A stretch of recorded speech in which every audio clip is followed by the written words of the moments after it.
मग तिकडला आमदार, तिकडला खासदार, आणि अख्खं रंगून टाकलं जणू काय टॉक आम्हीच करतो आहोत. ब्रिक्स असेल, काय ते G20 वगैरे ते असेल. मुंबईमध्ये मध्यंतरी ब्रिटनचे प्राईम मिनिस्टर आले, आणखीन काही जागतिक नेते आले. मला आश्चर्य वाटलं. त्यांच्या स्वागताचे बोर्ड एकनाथ शिंदे, देवेंद्र फडणवीस, देश स्वागत करतो आहे.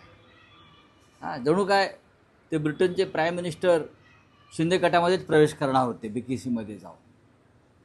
आणि मोदी काही भान ठेवलं पाहिजे. ज्या पाकिस्तानला आपण अशिक्षित अडाणी म्हणतो, त्या पाकिस्तानने भान काय असतं जागतिक घडामोडीत ते दाखवलं. म्हणून मी माझ्यासारख्या अनेकांनी इस्लामाबाद टॉक हे तेवढ्यापुरतंच घेऊन त्याला राजकीय पक्षीय रंग न देता, त्याचं श्रेय न घेता, पाकिस्तानच्या राज्यकर्त्यांनी कशा प्रकारे ते सगळं चित्र उभं केलं ते भारतीय लोकांनी त्याचा अभ्यास केला पाहिजे. किंवा मग पाकिस्तानच्या राज्यकर्त्यांनी मोदींकडून शिकलं पाहिजे की अशा घडामोडीमध्ये स्वतःचीच होर्डिंगबाजी कशी करा. असं आपला आणखीन एक ट्विटद्वारे आपण इशारा दिलाय की ऑपरेशन टायगरचं वृत्त देणाऱ्या वृत्तपत्र आणि पत्रकारावर आपण कायदेशीर कारवाईचा इशारा दिलेला आहे. हां, खरं आहे. वारंवार खासदारांची फोटो आणि नावं टाकली जातात. ही त्यांची मानहानी आहे. हे पक्ष सोडणार, हे शिंदे गटाला मिळणार, एवढे फुटत आहेत. एका वृत्तपत्रानं मुंबई मिरर नावाच्या 8 खासदारांचे फोटो टाकले. त्यांना काय मान सन्मान प्रतिष्ठा आहे की नाही, स्वाभिमान आहे की नाही? त्यातल्या बहुसंख्य खासदारांनी त्याचा इन्कार केला. त्यांची मानहानी झाली, त्यांच्या प्रतिष्ठेला, त्यांच्या इब्रतीला धक्का बसला. तुम्ही कोण ठरवणार हे चाललेत किंवा ते चालले? त्या सुपाऱ्या कोणाच्या आहेत? हां, ही कुठली पत्रकारिता आहे?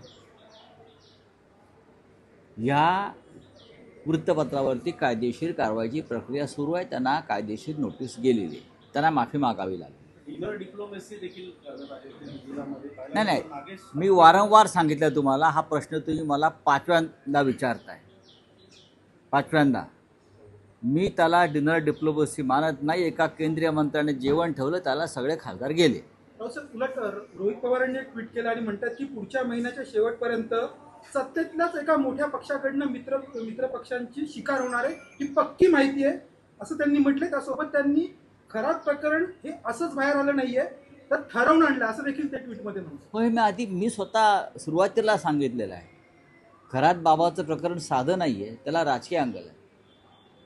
खरात बाबाच्या स्टेटमेंटमध्ये पोलिसांनी ज्या गोष्टी नमूद केलेल्या आहेत किंवा ज्या उगाळून घेतलेल्या आहेत त्या अत्यंत महत्त्वाच्या. जसे कोण किती मिनटं बोललं, कोणाशी बोललं, ही अत्यंत गोपनीय माहिती असते. पण मुख्यमंत्री कार्यालयांच्या मदतीनं ती माहिती बाहेर आली. कोणाला तरी ती माहिती बाहेर काढायची की खराशी कोणते नेते कधी किती मिनटं किती वेळा बोलले. ही अत्यंत गोपनीय माहिती आहे. CDR वगैरे वगैरे वगैरे ती कोणाच्या व्हॉट्सअपवरती सहज पाठवत नाही. मला जे काय कळतं, जी का आम्ही इतके वर्ष पत्रकारिता आणि राजकारणामध्ये काम केलेलं आहे त्यानुसार ही माझी माहिती आहे. CDR मला मिळणार नाही. मी